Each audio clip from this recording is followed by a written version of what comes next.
मैं आपको बताना चाहता हूं कि जब आपसी इख्तिलाफ की बिना पे गरनाता तबाह हो सकता है, जब आपसी इख्तिलाफ की बिना पे स्पेन बर्बाद हो सकता है, तो हमा शुमा की क्या औकात है।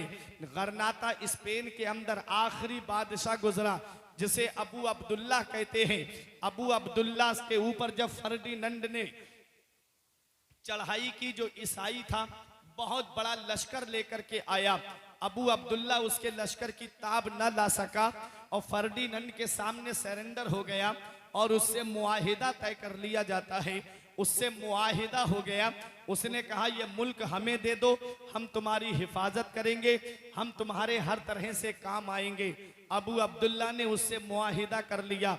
पहाड़ की चोटी पे खड़े होकर के अपनी कौम को एक पैगाम देता है, ऐ मेरी कौम, मैं तेरा मुजरिम हूं, मैंने तेरा सौदा ऐसे शख्स के हाथ कर दिया है, पता नहीं वो मेरे बाद तुम्हारी हिफाजत करेगा या नहीं करेगा, हो सके तो अपने इस बेटे को माफ कर देना, आज के बाद तुम अबू अब्दुल्ला को नहीं देखोगे।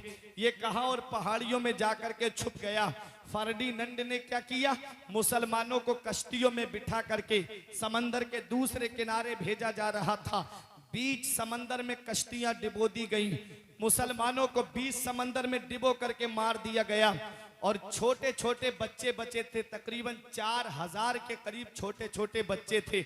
उन्हें मैदान में जमा कराया और उनके ऊपर घोड़े दौड़वा दिए गए। बच्चे घोड़ों की टापों के नीचे आ गए। कितनी माओ की चीखें निकली होंगी, कितनी माओ की आहें निकली होंगी, कितनी माओ की गोदे सूनी हुई होंगी। कितना बड़ा हादसा हुआ गरनाता स्पेन के अंदर। क्या आज मेरी कौम को यह हादसा याद है? भूल गई मेरी कौम, आज मेरी कौम को यह हादसा याद नहीं। दूर क्यों जाते हो, चलो बगदाद में लेकर के चलूं। जब हिलाकू खान ने कसम खाई थी कि तब तक चैन से नहीं बैठूंगा जब तक मुसलमानों के सरों का मीनार नहीं बना दूंगा और आखिरी खोपड़ी में जाकर के शराब पीऊंगा। हिलाकू खान ने कसम खाई और अपनी फौज को भेजा, जाओ और जाकर के बगदाद में जो भी मिले उसका कत्ले आम कर दो। हिलाकू खां की फौज आ रही थी, लोग अल्लाह के वली की बारगाह में आए। ये बात हकीकत है, जब जब कौम पे परेशानी आती है, जब जब कौम पे मुसीबतें आती हैं, जब जब कौम पे कोई दिक्कत आती है, तो उसके काम ये अल्लाह के वली आते हैं, उसके काम अल्लाह के मुकद्दस बंदे आते हैं। ऐ मेरे प्यारे मुसलमानों, जब हिलाकू खां की फौज आई, अल्लाह के वली ने कटोरा पलट दिया, बगदाद निगाहों से छुप गया। फौज बगदाद ढूंढ के वापस चली गई। 2 मरतबा ऐसा ही हुआ, अल्लाह के वली कटोरा पलट देते, बगदाद छुप जाता।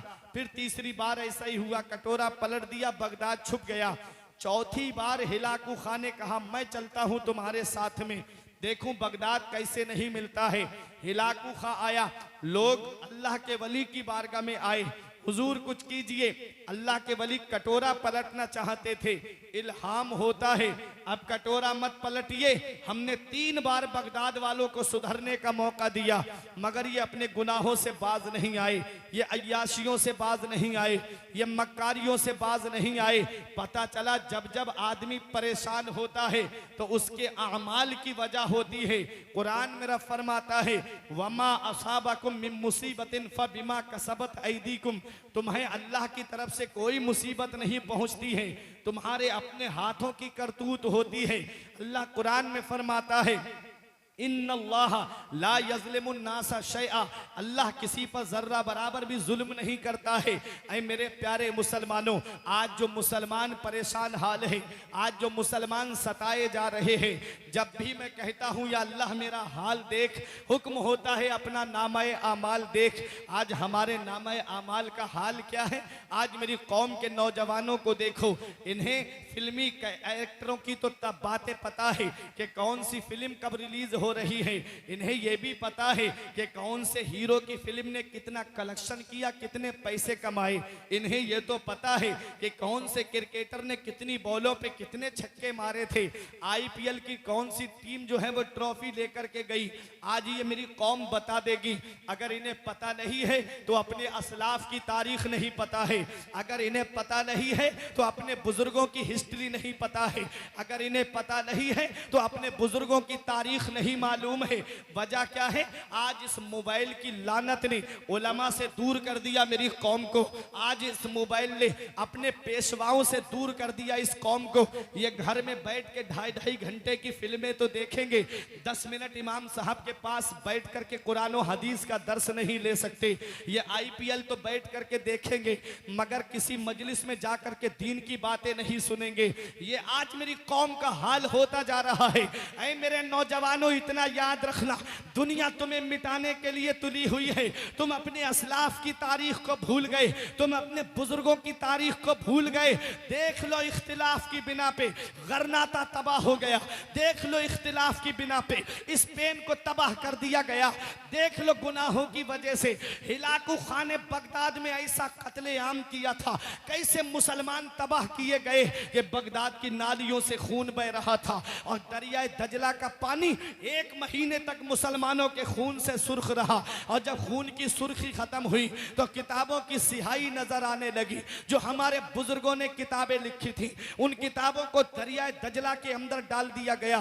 कितना बड़ा हादसा हुआ बगदाद में। मेरी कौम आज उस हादसे को भी भूल गई, आज मेरी कौम ने उस हादसे को भी फरामोश कर दिया। दूर क्यों जाते हो, चलो कानपुर में लेकर के चल रहा हूं।